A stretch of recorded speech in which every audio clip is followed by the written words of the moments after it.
തൃശ്ശൂർ ജില്ലയിലെ തന്നെ ഏറ്റവും പഴയ ഒരു കോളേജാണ് KKTM ഗവൺമെൻറ് കോളേജ് എന്ന് പറയുന്നത്. കുഞ്ഞുകുട്ടൻ തമ്പുരാൻ മെമ്മോറിയൽ കോളേജാണ് KKTM കോളേജ്. മഹാന്മാരും വ്യക്തികളൊക്കെ പഠിച്ചിറങ്ങിയിട്ടൊരു കോളേജാണ് KKTM കോളേജ്.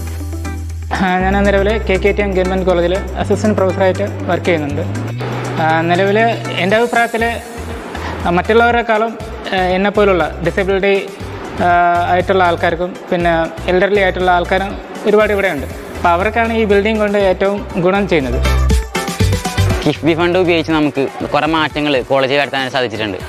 അതിലൊന്നാണ് നമ്മുടെ കിഫ്ബി ബ്ലോക്ക്, അതുകൂടാണ്ട് ടെന്നീസ് കോർട്ട്, പിന്നെ ഗ്രൗണ്ട്.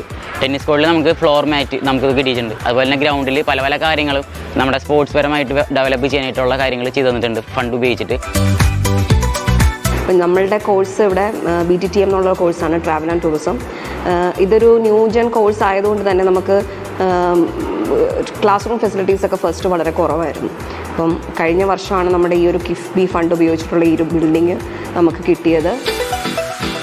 പഴയ ബ്ലോക്കിലായിരുന്നപ്പോൾ വാഷ്റൂം ഫെസിലിറ്റീസ് എന്നൊക്കെ പറയുമ്പോൾ നല്ല ബാക്കിലോട്ട് പോകണം, കുറച്ച് പോകാനുണ്ട്. അപ്പോൾ ഈ പുതിയ ബ്ലോക്കിലോട്ട് വന്നപ്പോൾ നമുക്കത് ബിൽഡിങ്ങിൻ്റെ അകത്ത് തന്നെ അങ്ങനത്തെ ഫെസിലിറ്റീസൊക്കെ കിട്ടി. അങ്ങനെയൊക്കെ വെച്ച് നോക്കുമ്പോൾ എല്ലാം കൊണ്ടും നല്ലൊരു പഠിക്കാൻ കുറച്ചും കൂടി ഇൻട്രസ്റ്റിംഗ് ആയൊരു സറൗണ്ടിങ്സ് ആയിട്ട് ഇപ്പോൾ മാറിയിട്ടുണ്ട് കിഫ്ബി ബ്ലോക്ക് വന്നപ്പോൾ. ഇതൊരു ഗവൺമെൻറ് കോളേജാണ്. ഇവിടെ പഠിത്തത്തിനോടൊപ്പം സ്പോർട്സ് ആക്ടിവിറ്റികൾക്കും മുന്നോട്ട് കൊടുക്കുന്ന ഒരു കോളേജാണ്. അപ്പോൾ കഴിഞ്ഞ ഈ കിഫ്ബി ബ്ലോക്ക് വന്നു, അതിനെ തുടർന്ന് ഇപ്പോൾ ഞങ്ങളെ ടെന്നീസ് കോർട്ട് ഇപ്പോൾ സിന്തറ്റിക് ട്രാക്കാക്കി മാറ്റി. എന്താ പറയുക, സ്പോർട്സ് ആക്ടിവിറ്റിക്ക് എന്താ പറയുക വികസനം ഉണ്ടായിട്ടുണ്ട് കോളേജിൽ. പിന്നെ ഒരു കിഫ്ബി ബ്ലോക്കിൻ്റെ ഫണ്ടിൽ നിന്ന് ഈ ബ്ലോക്ക് വന്നതിന് ശേഷം ഞങ്ങൾക്ക് സ്വന്തം ഡിപ്പാർട്ട്മെൻ്റ് ഉണ്ടായി, നല്ല ക്ലാസ് മുറികൾ കിട്ടി. ഞങ്ങൾക്ക് നല്ല രീതിയിൽ മുന്നോട്ട് കൊണ്ടുപോകാനായിട്ട് സാധിക്കുന്നുണ്ട്, പഠന കാര്യങ്ങളായാലും മറ്റു കാര്യങ്ങൾക്കായാലും.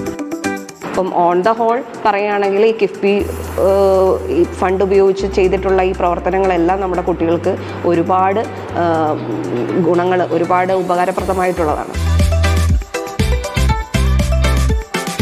സ്റ്റേഡിയം നല്ല ഉദ്ദേശത്തോടു കൂടിയാണ് അന്നത്തെ LDF ഭരണസമിതി കൊണ്ടുവന്നത്. സ്പോർട്സ് അക്കാദമി എന്ന നിലയിൽ പ്രവർത്തിപ്പിക്കാൻ വേണ്ടി കൊണ്ടുവന്നത്. അന്ന് MLA ആയിരുന്ന ശ്രീ BD ദേവസിയുടെ മുൻകൈയോടുകൂടിയാണ് 10 കോടി രൂപ വകയിരുത്തി നിർമ്മാണം നടത്തിയത് കിഫ്ബി പ്രോജക്റ്റ്. സ്റ്റേഡിയം വന്നിട്ട് ഇവിടെ ഗുണമുണ്ട്. ഇവിടെ മൊത്തം ബിസിനസ്സുകാർക്കും എല്ലാവർക്കും ഗുണമാണ്. കിഫ്ബി ഫണ്ടിൻ്റെ ഭാഗമായിട്ടാണ് ഈ പദ്ധതി ചാലക്കുടിയിൽ വന്നത്. അപ്പം അതിൻ്റെ ഉദ്ദേശിത തോതിലുള്ള റിസൾട്ട് ഉണ്ടാക്കാൻ പിന്നീട് വന്ന ജനപ്രതിനിധി കഴിഞ്ഞിട്ടില്ല എന്നുള്ളത് ദുഃഖകരമായ ഒരു വസ്തുതയാണ്. ഈ സ്റ്റേഡിയം കൂടെ വന്നതിൻ്റെ പേരിൽ ഓട്ടോറിക്ഷക്കാരനായ എനിക്കും നമ്മുടെ സഹപ്രവർത്തകർക്കും വളരെയധികം ഗുണമുണ്ട്. ഞങ്ങൾക്ക് ഇവിടെ പരിപാടി നടക്കുമ്പോൾ അതിൻ്റേതായ ഓട്ടം നമുക്കിവിടെ കിട്ടുന്നുണ്ട്. അങ്ങനെ എല്ലാം കൊണ്ടും നമുക്കൊരു ഗുണം തന്നെയാണ് ഈ മുനിസിപ്പൽ സ്റ്റേഡിയം.